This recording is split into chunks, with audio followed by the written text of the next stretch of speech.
Hello guys, welcome back to my channel. ఇంకా lag లేకుండా వీడియోలోకి తెలిపోదాం. ఈ రాజా సాబ్ రివ్యూ ఏంటో చూసేద్దాం రండి మావా. మూవీలో ప్లస్ పాయింట్స్, బొక్కలు, మైనస్ అన్ని మాట్లాడుకుందాం పదండి. ఈ సినిమాకి one and only biggest plus point rebel star Prabhas. ఎక్కడా లేని ఎనర్జీతో, ఎక్కడా లేని గ్రేస్ తో, ఎక్కడా లేని స్వాగ్ తో అయితే ఈ సినిమాలో దర్శనం ఇచ్చాడు స్క్రీన్స్ మీద. ఫ్యాన్స్ అయితే చచ్చిపోయారు చూసి ప్రభాస్ ని. ఆ డాన్స్, ఆ ఎనర్జీ ఏంటన్న సాంగ్స్ లో ఎక్కడైనా ఎవరైనా చూస్తే 25 ఏళ్ల కుర్రోడు అనుకుంటాడు. అంత ఎనర్జెటిక్ అయితే పర్ఫామ్ చేసావు. నీ పర్ఫార్మెన్స్ అయితే ఒక సలాం. ఇంటర్వెల్ బ్యాంగ్ అయితే ఉంటుంది భయ్యా, లిటరల్లీ మైండ్ మింగేస్తుంది. నేను చెప్తే స్పాయిలర్ అవుతుంది కానీ మీరే వాళ్ళు ఎక్స్పీరియన్స్ చేయండి. థియేటర్ లో ప్రతి రెబల్ ఫ్యాన్ కాలర్ ఎగరేసుకుంటారు. ఇంటర్వెల్ కి సూపర్ హిట్ అని చెప్పేస్తారు బయటకు వచ్చి. క్లైమాక్స్ లో మీరు చూడండి, ప్రభాస్ అన్న వర్సెస్ ఒక రాక్షసుడు ఫైట్. ఆ రాక్షసుడు CGI ఎంత పర్ఫెక్ట్ గా చేశారంటే రియల్ ఏమో అని నమ్మేస్తారు. అంత పర్ఫెక్ట్ గా అయితే చేశారు. మారుతి మూవీకి ఈ విషయంలో అయితే ఒక ప్లస్ పాయింట్ ఇవ్వాలి. గ్రాఫిక్స్ అయితే చెప్పాల్సిన అవసరమే లేదు. పీపుల్స్ మీడియా ఫ్యాక్టరీ వాళ్ళు అయితే ఉన్నదంతా పెట్టేసినట్టున్నారు. ఆ రేంజ్ లో అయితే ఉన్నాయి విజువల్స్, టాప్ నాచ్.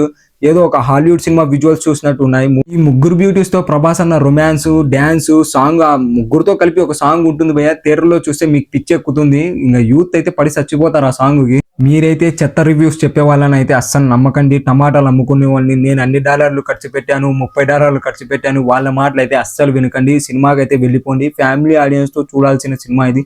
పిల్ల పితిగా ముసలి అందరినీ తీసుకొని పోండి. సినిమా అయితే ఫుల్ ఎంటర్టైనింగ్ గా ఉంటుంది. ఒక్క మాటలో ఈ సినిమా గురించి చెప్పాలంటే, దూకుడు సినిమాలో మహేష్ అన్న చెప్పిన డైలాగ్ అయితే నాకు గుర్తుకొస్తుంది. Fantastic, mind blowing, extraordinary comedy and horror movie.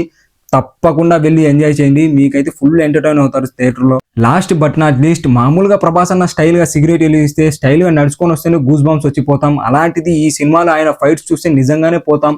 Last లో ఆ ముసలి ఫైట్, ఆ రాక్షసుడితో ఫైట్ అయితే ఫుల్ కేక్ పిచ్చి ఎక్కిపోతుంది థియేటర్ లో. రామ్ లక్ష్మణ్ మాస్టర్స్ అయితే ప్రభాస్ అన్న కటౌట్ ని ఫుల్ గా యూజ్ చేసేసారు. ఇంకా లాస్ట్ లో captain of the shift Maruti మామ విషయానికి వస్తే, చాలా సంవత్సరాల తర్వాత ప్రభాస్ అన్నకి సంక్రాంతికి ఒక సూపర్ హిట్ బొమ్మను అయితే ఇచ్చాడు. చాలా మంది అయితే ట్రోల్ చేశారు ఆయన్ని, హ్యాండిల్ చేయలేడు, అది చేయలేడు, ఇది చేయలేడు అని. లాస్ట్ కి సాధించి చూపించాడు. ఈ సినిమా చూసాక థియేటర్ లో మీరు లేవరు భయ, సీట్లు అయ్యే లేవుస్తాయి. ఈ సినిమాకి మేము ఇచ్చే రివ్యూ వచ్చి 3.2. ప్రతి సంక్రాంతికి అయితే అల్లుళ్ళు వస్తారు. ఈ సినిమాతో ప్రభాస్ అన్న రూపంలో ఒక మొగుడైతే వచ్చాడు బాక్స్ ఆఫీస్ కి. ఈ సినిమా హిట్ తాకి ఎలాగో వచ్చింది. ఇంకా బాక్స్ ఆఫీస్ అయితే రఫ్ ఆడిచ్చేస్తాడు. నార్త్ లేదు, సౌత్ లేదు, అంతా ఊపి పడేస్తాడు డైనోసర్. ఇంకంతే గైస్ ఈ సినిమా గురించి. ఇంట్లో సంక్రాంతి సీజన్, ఫ్యామిలీస్, ఫ్రెండ్స్ అందరితో వెళ్ళి బాగా ఎంజాయ్ చేయండి. జాగ్రత్తగా ఉండండి. Happy good day biscuit. Have a good day. Bye.